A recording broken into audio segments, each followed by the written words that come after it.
I want to get something on the record right away. I would imagine we have listeners in Edina. There is nothing to prevent a garage logician from living in Edina, despite its cake eater reputation, which has always been a bit of a folly. So if you live in Edina, please pay attention. Or if you have friends in Edina, could you please tell them to listen to today's podcast?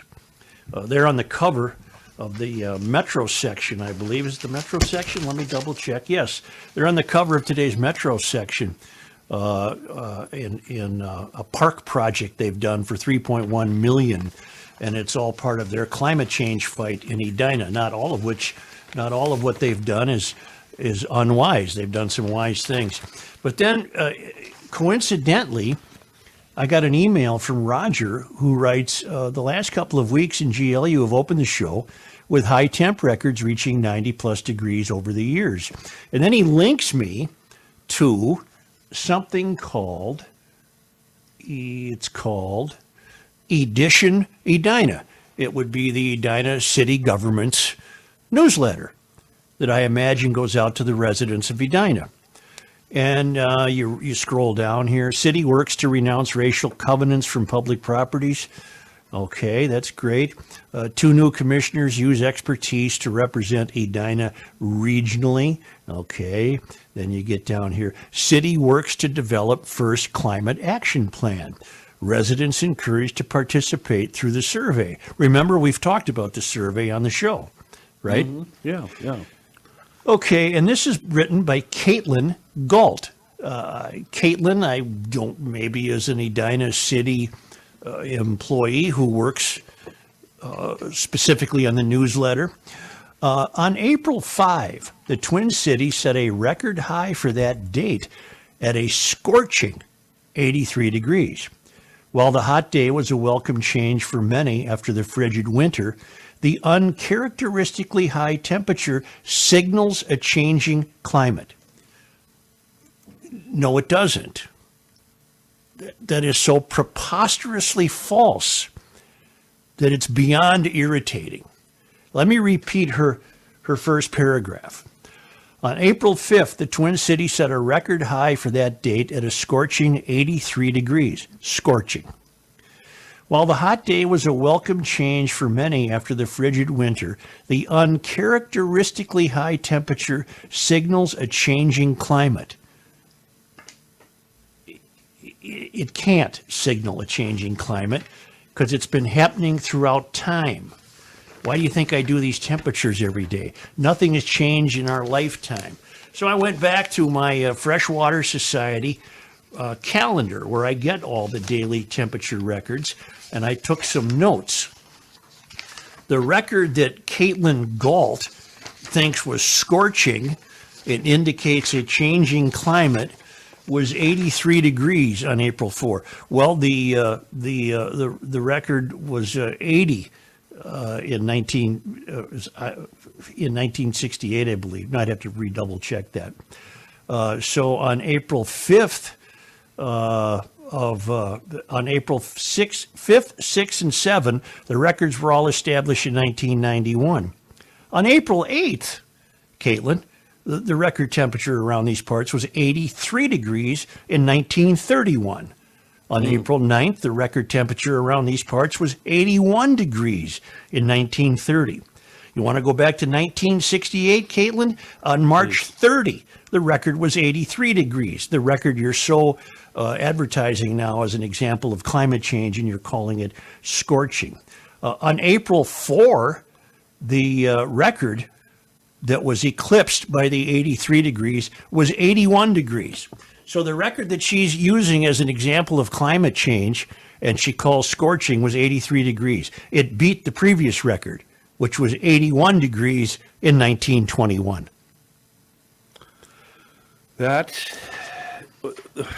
They get to say anything they want and throw it out there as fact, and nobody pushes back because everybody's buying it. She works for the city of Edina, the Communications and Information Technology Division. She is the Digital Communications Coordinator. But Caitlin, I'm going to suspect you're a young woman. She is, yes. You're just wrong. Right. A specific daily temperature can indicate nothing except the temperature of that day, which is why I so enjoy bringing them to the show. Nothing has changed in 150 years. Nothing. Joe, she might have been right about the record on that day, but like you just trotted out, the earlier records, one of them was 34 for what date? 1934 for, and what was the temperature? 80 something? On April 8th, the record around these parts is 83 degrees. That was 1931. On April 9th, the record around these parts is 81 degrees. That was 1930. You can equal the 83 degrees of April 4th this year with an 83 degrees in 1968. So the point being is, I'm not going to say she's lying, but she is so casually and indifferent to opening her eyes to context. I'm going to read the paragraph one more time. This is why I want the people in Edina. You're going to be told, people of Edina, by your city government, that you are going to be combating climate change, which can't be done, but that's what you're all going to do because you think it's kind of nifty to be that woke. Okay. Here's Caitlin Galt in your city government's newsletter, which I imagine goes to every house in Edina. On April 5, I thought it was April 4. Okay. On April 5, the Twin Cities set a record high for that date at a scorching 83 degrees. Well, we don't need the word scorching. That's just a bias playing out in her part. While the hot day was a welcome change for many after the frigid winter, the uncharacteristically high temperature signals a changing climate. First of all, it's not uncharacteristic. And number two, it doesn't signal anything. Right. The records are all around you, Caitlin. Go buy a freshwater calendar. The Freshwater Society, of all people, certainly wouldn't be cheering on the fact that there is no climate change. They'd be in the climate change crowd. But it's their calendar I use every year. I buy a new one every year from the Freshwater Society, and their records are valuable to me. They have the snow records and the highs and lows and the rain records and what have you, and that happens to be my cup of tea.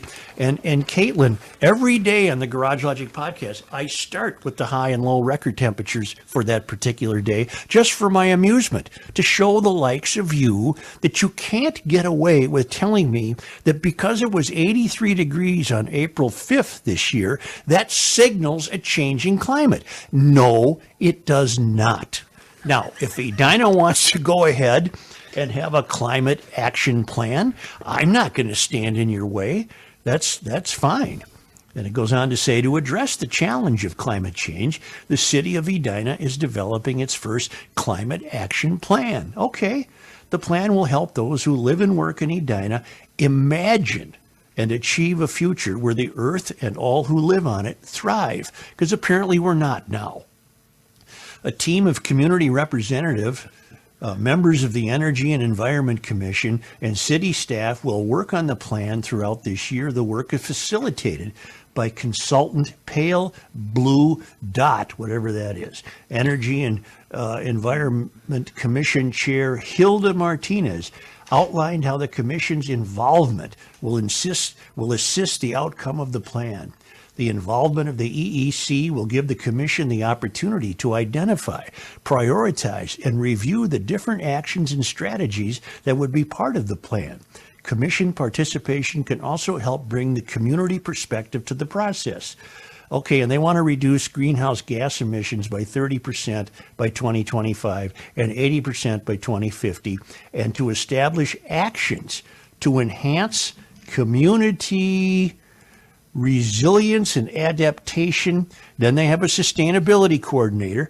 Grace Hancock believes creating the plan now is critical. course, that's your job. You better come up You with better that. believe it. Yeah. Developing the plan now will provide a clear pathway to reassess and meet our goals. We have had goals in place in the past, but we haven't had actionable steps to get there.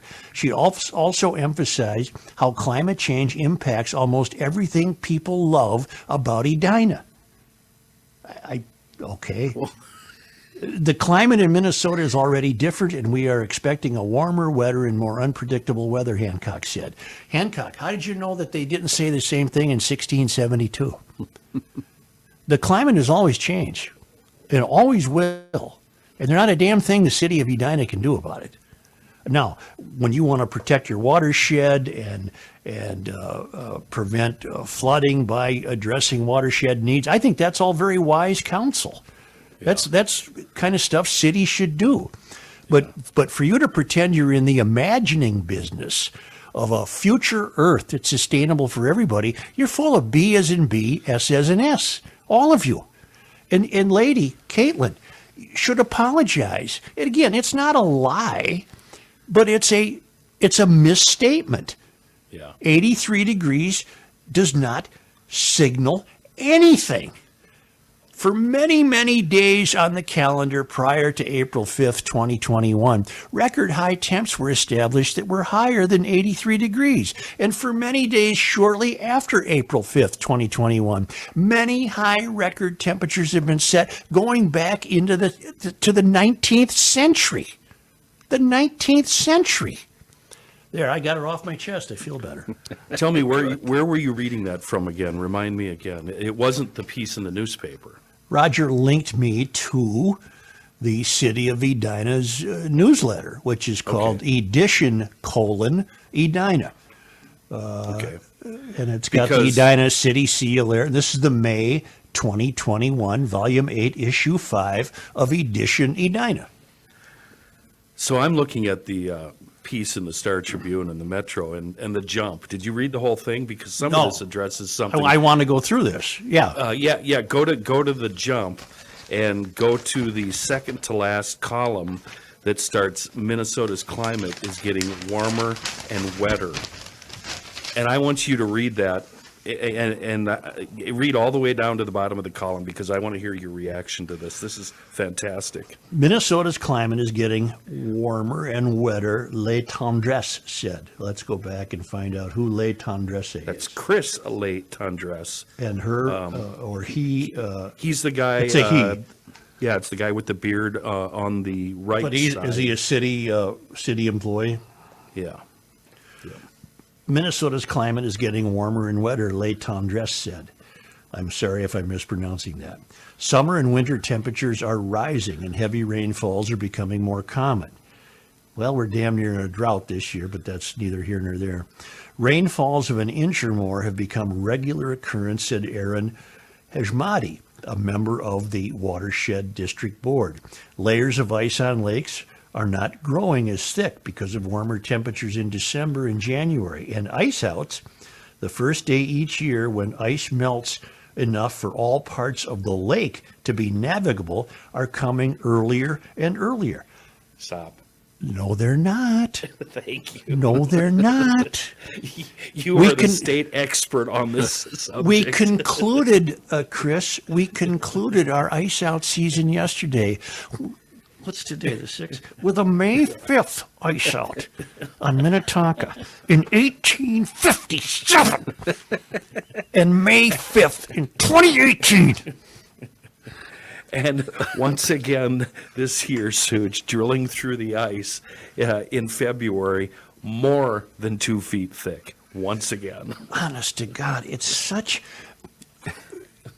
The casual indifference with which people want to become enslaved to this ideology. Well, that's even the wrong word because Caitlin, whatever her name is, Caitlin Galt. Caitlin Galt. You're going to do nothing more to solve climate change than I am, Caitlin. The difference between you and me is you're pretending you buy it. It's utter BS. It's worse than that, Joe. She gets to throw that crap out there. with no, just throw it out there. And it's just thrown out as fact. And people buy it and believe it. And nobody fact checks like you just did. Improvements like those at Arden Park are designed to strengthen the resilience of natural spaces, making waterways, trees, and other parts of the environment better prepared to handle the anticipated effects of climate change, while also preserving opportunities for residents to enjoy them, La Trondesse said, and me being able to come here with my kids and hunt for crawdads, he said. Okay, I think that's great. If you want to protect your drainage systems, La Tendresse. He's the county commissioner. And by the way, what they did is they took a straight section of Minnehaha Creek and put some bends in it. It's a creek. It's a creek. And what they did is fantastic. It's really I think cool. that's very wise. Do wise things. Do wise things that make sense for your city. You slow the flow, and everything's wonderful. But, It's infuriating. It's infuriating. I just must read it once more, and I want you. Yeah, Le Tendresse is a commissioner. He's a new commissioner. Yep. Would he be a Hennepin County commissioner? Well, it says county commissioner. Yes, Hennepin County commissioner. City works to develop first climate action plan. Subhead: residents encouraged to participate through survey, by Caitlin Galt. On April 5, the Twin Cities set a record high for that date at a scorching 83 degrees. While the hot day was a welcome change for many after the frigid winter, how could the winter be frigid if we're trying to be told that they're not as cold as they used to be?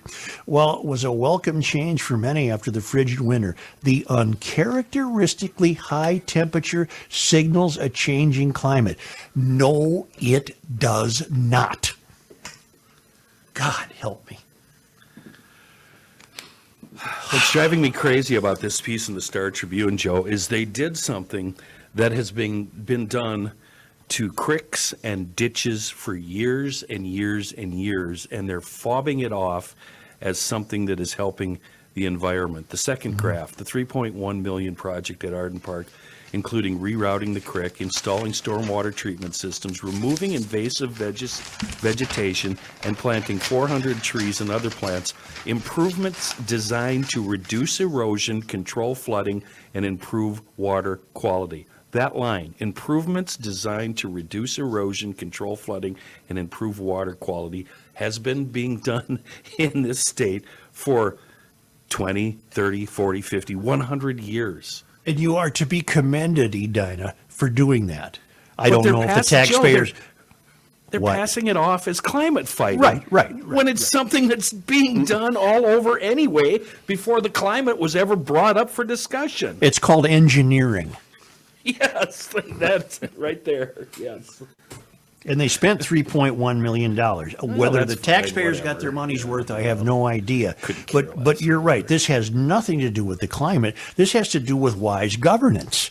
This has to do with engineering. This has to do with minimizing watersheds and flooding. This has nothing to do with the climate. And that April 5th temperature has nothing to do with signaling climate change. It signaled that you got lucky on April 5th. That's what it signaled. You got lucky, and the damn degree was 83 degrees, and it felt great. And then you entered an April that's the worst on memory.